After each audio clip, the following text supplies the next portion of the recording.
میرے عزیز دوستو، ہمارے ہاں معاشرے میں گھٹن تب پیدا ہوتی ہے جب لوگ نیکیاں چھپ کے نہیں کرتے۔ بہت سارے لوگوں کو نماز پڑھ کے بھی سکون نہیں ملتا، ذکر کر کے بھی سکون ہے، اس لیے کہ کہیں نہ کہیں ان کے دل میں یہ بات بیٹھ جاتی ہے کہ میں نفل پڑھنے لگا ہوں، اللہ کرے کسی کی نظر پڑ جائے اور وہ دیکھ کے کہہ دے کہ میں نہ، کیا میری بات، کیا میرا رویہ۔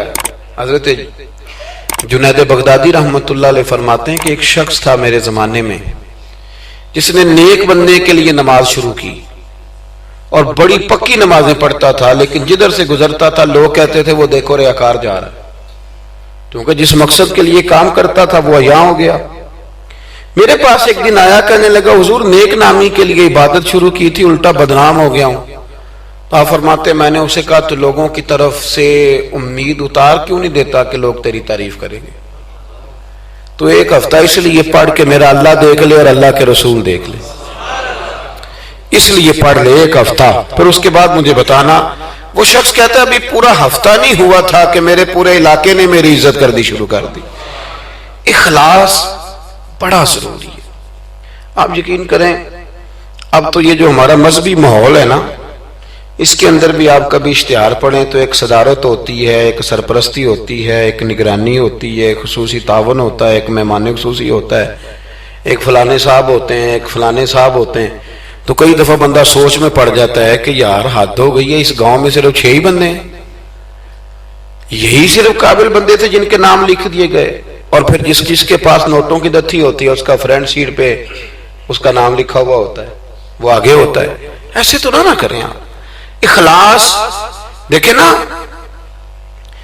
جو بندہ ویڈیو میں آ گیا اس کا تو سب کو پتہ چل گیا کہ محفل میں آیا ہوا تھا، تو جو ویڈیو میں نہیں آیا اس کا بندوں کو پتہ چلے نہ چلے، رب رسول کو تو پتہ ہے نا کہ آیا ہوا تھا۔ آپ کی اس محفل کا مہمان خصوصی پتہ کون ہے؟ بتا دوں؟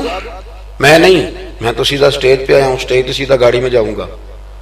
اس محفل کا مہمان خصوصی وہ ہے جس نے یہاں جھاڑو دیا مسجد میں، جس نے صفیں بچھائی ہیں، جس نے جو پیچھے بیٹھا ہے، جس نے بیچارے نے یہاں سارا دن محنت، جس نے اشتہار لگائے، وہ مہمان خصوصی جس نے محنت کی۔ باقی تو آئے لوگ صدارت کر کے گزر گئے۔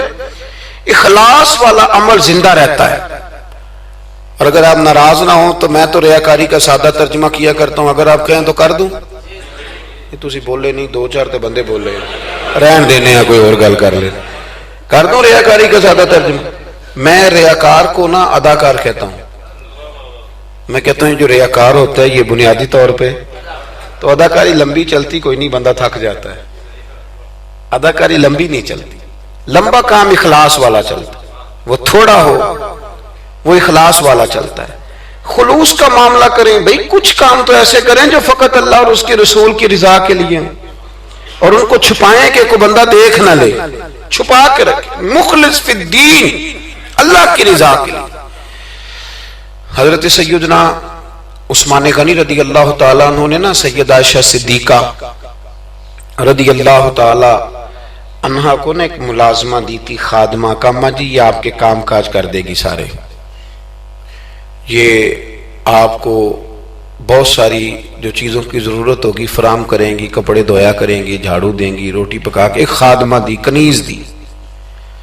وہ کنیز کہتی ہے کہ میں تو گئی تھی حضرت عائشہ کی خدمت کرنے، اور وہاں منظر یہ تھا کہ جناب عائشہ میرے بھی سارے کام کر دیتی تھی،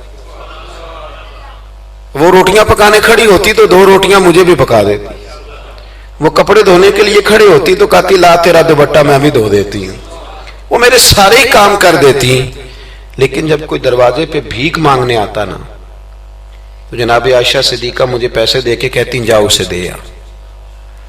تو میں عرض کرتی کہ اماں جی سارے کام آپ میرے بھی کر دیتی ہیں، اور جب باہر کچھ دینے کی باری آتی ہے تو آپ مجھے بھیجتی ہیں، تو اس میں کیا حکمت ہے؟ تو جناب عائشہ صدیقہ رضی اللہ تعالیٰ عنہ کی سوچ دیکھیں، پھر لوٹیں میرے دوست، دیکھیں ہماری اماں ہماری تربیت کیسے کرتی ہیں، دیکھیں ان کا انداز فکر کیا ہے سوچنے کا۔ جناب عائشہ صدیقہ رضی اللہ تعالیٰ عنہ فرمانے لگی جب تو باہر جا کے اس کو خیرات دے گی نا تو وہ تجھے دعا دے گی، تو وہ سمجھے گی کہ یہ مجھے دے رہی ہے، وہ دعا بھی تجھے ہی دے جائے گی میں دعا بھی نہیں لینا چاہتی، میں نے جو بھی اجر لینا ہے قیامت کے دن اپنے رب کریم سے ہی لینا ہے۔ میں چاہتی ہوں کہ دعا بھی تو ہی لے لے، میں دعا والا۔ یہاں تو 36 مرتبہ شکریہ ادا کرنا پڑتا ہے، 36 مرتبہ۔ فلانا آیا اس کا بھی شکریہ، فلانا آیا اس کا بھی شکریہ، فلاں صاحب آئے ان کا بھی شکریہ، اتنے شکریہ ادا کرنے پڑتے ہیں۔ اور ہمارے تو دیہاتوں میں لوگ کہتے ہیں نیکی تے میں کراں پر ایک کڑا نہ نیکی کر دینے۔ میں کہ چلو انہوں نے کہنے ہیں تساں نیکی کیتی تہاڈے اشتہار چھپوا دینا، بندہ بڑا چنگا بھی میرے نال نیکی کر گئے، اس کے پوسٹر لگنے چاہیے۔ نیکی کس کے لیے کی تھی؟ بولیے سارے بولیے۔ تو اللہ کو بتانے کی ضرورت ہے۔ ہمارے ہاں تو ختموں میں بڑا برا حال ہوتا ہے، ایک لسٹ دی جاتی ہے بڑی لمبی، مجھے بھی ایک جگہ لسٹ دے دی، اس پہ لکھا تھا کہ 5000 قرآن پاک پڑھا ہے، حالانکہ مرنے والے کا اپنا بیٹا ایک سپارہ بھی نہیں پڑھتا، وہ ایک سپارہ بھی نہیں پڑھتا۔ 5000 قرآن پاک، اتنے لاکھ درود شریف۔ تو میں نے دعا شروع کی تو میں نے کہا کہ یا اللہ جو پڑھایا جانے والے کی روح کو بخش دے۔ تو بعد میں مجھے وہ کہنے لگے پیر صاحب آپ نے بتایا ہی نہیں کیا کچھ پڑھا تھا۔ میں کہا کہنے دسنا ساجے، کس کو بتانا تھا؟ ثواب کس نے دینا ہے؟ اس کو ضرورت ہے بتانے کی؟ معاذ اللہ، آپ کیسی بات کرتے ہیں؟ یعنی یہ ثواب بھی ہے بندوں کو بتائیں گے؟ پھر جی یہ 50,000 روپیہ میں اپنے ابا جی کی طرف مسجد دینے لگا ہوں تو یہ ختم میں یہ بھی اعلان کر دیں۔ اچھا جناب، ابا جی آپ کو کیا دے گئے؟ کہنے لگا 2-4 ایکڑ زمین بھی، کاروبار بھی، پیسے بھی۔ تو میں نے کہا اس نے بھی مسجد میں اعلان کرایا تھا کہ بغیر اعلان کے دے گیا؟ میں تو نہیں، وہ تو بغیر اعلان کے دے گیا، تو اس میں سے 20,000 دے رہا ہے، اس کا بھی اعلان کرا رہا ہے۔ اور قاری صاحب بیچارے کئی دفعہ خطیب صاحب الجھ جاتے ہیں، اس لیے کہ جب وہ 1000 روپیہ دینے آتا ہے تو کہتا ہے صحیح کر کے دسیا دے محمد بشیر دکھن علامت بندے پہاڑ والا سمجھ لیں، صحیح کر کے بتانا، ہنسنے کے لیے نہیں رونے کے لیے بات کر رہا ہوں۔ یہ اتنا برا حال ہو جائے گا ہمارا، کس کو بتاتے پھرتے؟ اور میں نے دیکھا نوٹ کھول کر لوگ لے آتے۔ اس طرح نہ کریں، نیکیوں کو چھپائیں۔ چھپی ہوئی چیزیں قیمتی ہوتی ہیں، یہ قیمتی چیزیں ہوتی ہیں، یہ قیمتی